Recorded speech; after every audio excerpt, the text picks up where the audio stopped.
So this morning we have Amanda Southwell, the Community Engagement Manager of International Needs Australia, joining us in the studio to answer a few questions. So tell me, Amanda, what's International Needs' biggest challenge in 2019? When I went to Uganda last year, and I met a lady called Resta, and Resta was pregnant with her fourth child when her husband just didn't come home one day, and she was stuck. She had to take her children out of school. She couldn't feed them. Occasionally she found work on different farms if she could, but her main focus was just keeping alive, and she really struggled. And that happened for 2 years, and then finally a friend said to her, why don't you look at International Needs as Farmers Program?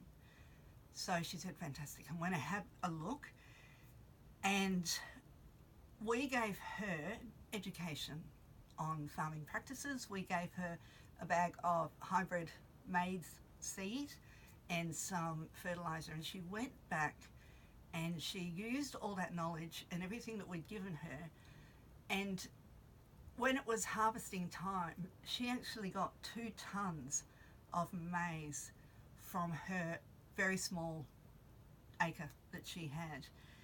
And that was 5 times what she'd received before. And just incredible. And so she sent her kids back to school. She was able to feed them. And then the next time she did harvesting, she got the same amount, 2 tons. And that time she was able to buy a cow, and she used the cow as fertilizer and milk for her family.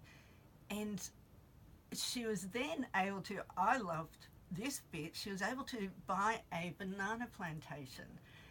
And from there she actually had people work for her.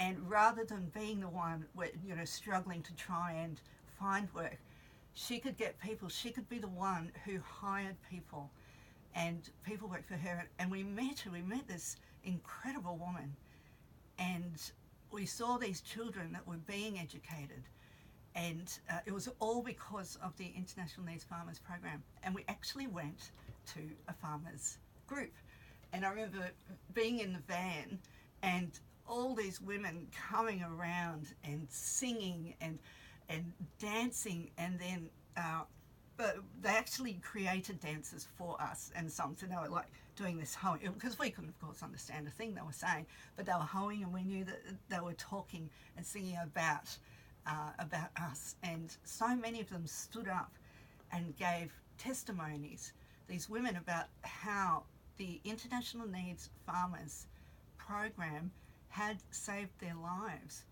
And the great thing is that we pull out of them, and the women take over, and they take over. So we are not just staying in there and giving. We are empowering them to then keep it running themselves, and we'll go somewhere else. And by 2021, we will influence 3,000 farmers, which is amazing. And that's just the farmers, that's not their children.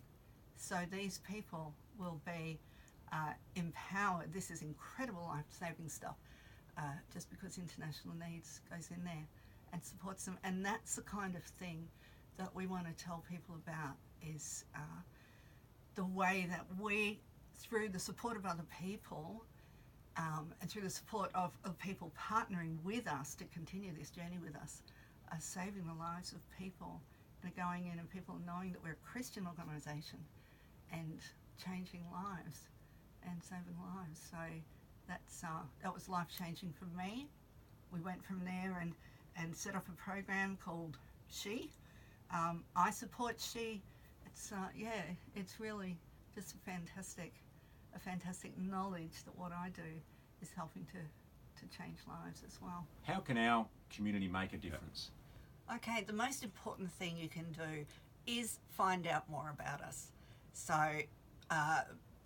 look at the website and dig deep into what we are doing. Share the news. That's the most important thing, so that we can then be getting further advocates. We need advocates for the work that we're doing. And where do I go to find out more information? Okay, the best place to get information is from our website, so that's ina.org.au, or you can give us a call, because we are, we have a reach of tens of thousands of people overseas, but here we're small enough to actually be talking to the right person right then and there. So that's 9877 7177.